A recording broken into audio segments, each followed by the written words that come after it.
السلام عليكم ورحمة الله وبركاته.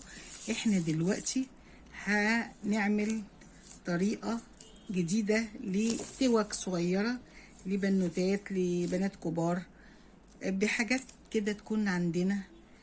ممكن نغير منها او هنعمل دلوقتي. بصوا هنعمل الحاجات دي اللي احنا عاملينها سوا. شايفين دي كلها توك احنا عاملينها.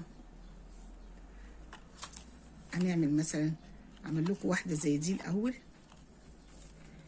وانا عامله دول برضو هوريكم ازاي هنعملهم. بصوا دي حلوه ازاي وبتشبك في بنسه، ودي واحده لوحدها. بصوا في بنسه كده لوحدها، ودي برضو معموله 3 في بنسه، ودي مع بعضهم في بنسه، ودي وحدها في بنسه.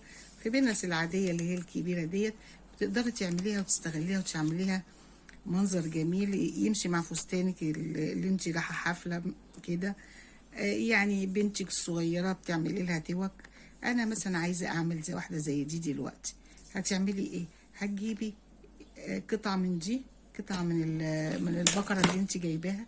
عايزاها ذهبي بقى، عايزاها فضي، عايزاها الوان تانية لون الفستان. حوالي مثلا 23 سنتي 24 سنتي. جبتي قطعة زي دي كده 23 سنتي او 24 سنتي، قصيتها. هقص حرفها من هنا كده بالورب عشان تبقى شكلها حلو كده مدبب. وبرده احنا طبعا عارفين احنا تو ما بنقص، لازم نحرق الحرف كده علشان ايه يبقى ما يبقاش مشرشب معانا. والحرف ده برضو هنعمله برضو كده. وهتمسكي دي بطريقه سهله جدا اهي. هتمسكيها كده اهو وتحطي الحرفين على بعض. هوريك ازاي تعمليها ورده حلوه زي دي بطريقه حلوه. هتحطي الحرفين على بعض كده، الزاويتين اللي انت قصهم دول حطيهم على بعض كده خلاص. ولحد مثلا ايه سيبي مثلا ايه 3 قراريط كده، وتروحي حاطه صباعك كده، تروحي ماسكه الحته اللي فوق دي. بصي عاملاها كده، منزلاها ايه، منزلاها كده. فهمتي؟ انا بصي همسك لك اللي هنا تحت دي بالبنسه علشان تقدري انت تتحكمي فيها اهي. بصي اهي، هتمسكيها بالبنسه كده مثلا. شفتي ازاي؟ هتحطي فيها البنسه كده خلاص. وبعدين تروحي ماسكه دي كده، تروحي عاملاها كده. شفتيها ازاي؟ اهي اتقسمت بالنص وبقت ايه حلوه. هتروحي فاتحه الاتنين الطرفين اللي تحت دول كده، وخليها برضو محطوطه علشان انت ممكن تكوني ايه مش هتقدري تتحكمي او تظبطيها، عشان مثلا تكوني لسه مبتدئه او جديده. وابره وفتله بقى، ابره وفتله صغيره. وهتيجي هنا كده تخيطي اللي تحت في اللي فوق اهي. تمام اهي. خيطي اللي تحت في اللي فوق، وتروحي واخده كمان كده ومخيطه ونازله على اللي داخله بقى على التانية الناحيه التانية. خيطيها برضو كده، هتبقى ايه كده كده كده اهي. وتشدي البنسه بقى، عايزه تثبتي اكتر بعد كده عادي تبقى ماسكه بقى معاكي. تروحي شاده البنسه كده لبره، اتشدت معاكي البنسه تروحي انت شاده الفتله كده. شديتي الفتله كده، طالما شديتي الفتله كده تروحي لفه لفه كده عليهم كلهم بقى كده صغيره بسيطه اهي. بقت احلى ايه ورده معاكي. تمام اهي. وتروحي واخده، تروحي واخده بقى سوري تهزي خبطت ايدي فيه. تروحي واخده غرزه كده صغيره من ورا علشان تثبتي بس الشده اللي انت شدتيها. تمام ادي هي. وتروحي قصه كده وعلى بنسه زي دي كده شايفاها. وعايزه تلزقي لها بقى خرزه زي كده زي اللي انا بلزق عليهم خرز دي. زي لا عندي خرز عايزه تلزقيها برضو بمسدس الشمع، تلزقي لها خرزايه صغيره هنا اهو كده اهو في الوسط. مش عايزه براحتك، المهم يعني هتبقى سهله عليكي دي. وهتجيبي بنسه كبيره كده اهي، اهي بنسه كبيره مثلا اهي. وهتعملي ايه ما عندكيش مسدس شمع او بايظ زي حالاتي كده، ورق اللي عارفه اللزق ده اللي هو بيلزق وجهين، وتروحي واخده قطعه ولازقاها عليها من ورا. تمام، قطعه على قدها كده.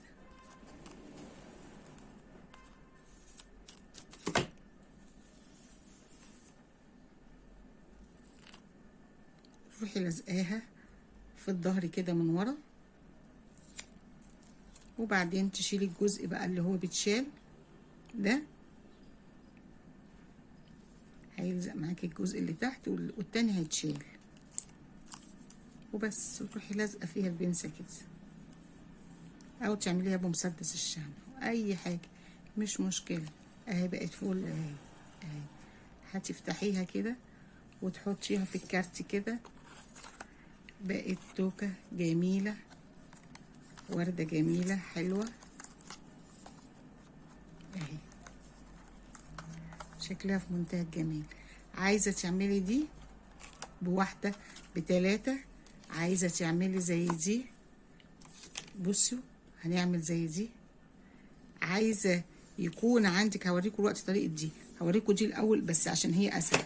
عندك واحده زي دي كده، وهتلاقيتي مثلا الاستراس اللي فيها ده كتير ومش حابه ان يبقى فيها استراس كده كتير، تعملي ايه؟ الفستان اللي انت هتلبسيه لونه ايه كذا، اروح جايبه وردتين من نفس لون زي لون الفستان اللي انا هلبسه.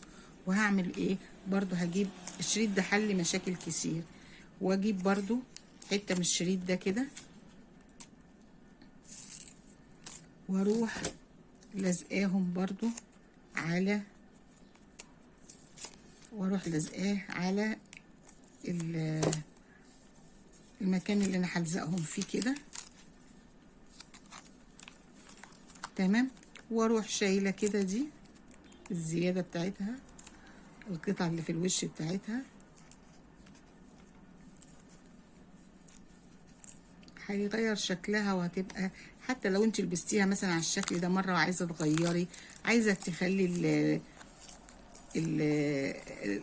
البتاع اللي هي التوكه لون الفستان، تحطي لها وردتين من نفس لون الفستان، وهيبقى التوكه في منتهى الجمال بنفس لون فستانك اللي هتلبسيه اهي. تحطي لها بقى اتنين بنفس لون الفستان اللي هتلبسيه. شوفي الفستان اللي هتلبسيه شكله ايه، وهتحطت لها وغيرتي منظرها. ممكن تغيري المنظر مره واتنين وتلاته، تشيلي وردتين دول في كل خروجه تحطيها تبع الفستان اللي انت عاملاه. ممكن نعمل حاجه كده بثلاث وردات زي دي، والورده دي سهله قوي هوريها لكم دلوقتي، او واحده بس كده بلون الفستان اللي انت عاملاه زي دي، او لبنوتاتك بقى في البيت، او مشروع تعملي مشروع وتشتغلي تحطي الوردات دي كده في بقى مشابك اعرض، وفي بتاعت بديل البنسه دي، في حاجات تانية اعرض شويه كده هو بتتجاب من الموسكي بالدستة، وتعملي عليهم 3 وردات كده وتبيعيهم، يعني هتبقى سعرها حلو على فكره يعني، وهتبقى مربحه مش وحشه يعني. شوفي لما تعملي توكه زي كده بجميع الالوان للاطفال لبناتك، بيعملي مشروع. ودي واحده برضو لوحدها اي لون تحبيه، ودي سهله جدا بتتعمل. الورديه دي ازاي؟ بتجيب قطعه كده هو برضو يعني مش كبيره قوي برضو اي حاجه، ونعمل كده ونقيس مثلا قطعه، مثلا هنقول مثلا 23 سنتي اهي، او 24 سنتي مثلا. هنجيبها كده اهو، واحنا طبعا ايه قلنا تو ما بنقص حاجه كده لازم نحرق. هنيجي الاول في الحرف بتاعها من هنا اهو، هي مدببه اهي، لازم نعمل لها حرف مدبب بعد ما قصيناها 24 من سنتي. بصي نعمل لها حرف مدبب ليه؟ عشان احنا نحتاج الحرف المدبب ده بعد كده عشان هنعمل الورده. بصي يا ستي تعملي الورده ازاي، اللي هي الورده دي اي ورده من دول تعمليها بالحجم اللي يعجبك، هي عامله منها واحده اهي اهي. بتتعمل ازاي دي بقى؟ هقول لك انا تتعمل ازاي. بتجيبي ابره كبيره كده زي دي اهي، يكون الفتحه بتاعتها اللي بتحط فيها الابره كبيره. اجيبها لك ازاي؟ ايوه اهي كده، شايفين انا عماله ابعدها اهي. شايفين الفرق الخرم بتاعها يبقى كبير كده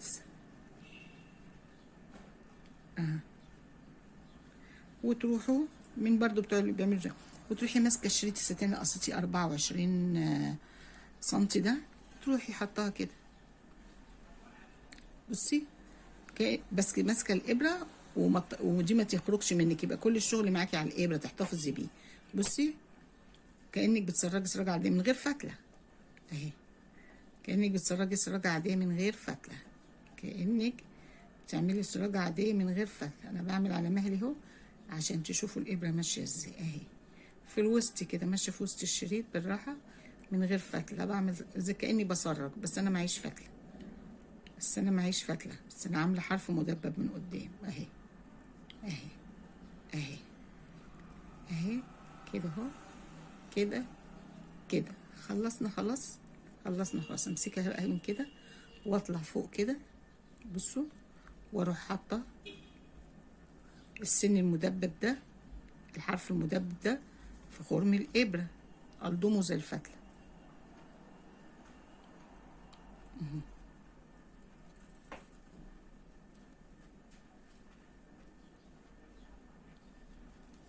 اهو، الضمه يعني زي الفتله كده. بصوا دخلته حته كده صغيره مش كتير، شايفينه وبعدين اجي كده وارفع كده بالراحه كده، والف الابره بالراحه كده وانزلها بالراحه كده واشد شده بسيطه خالص. هلاقي الحرف ده طلع لي منين؟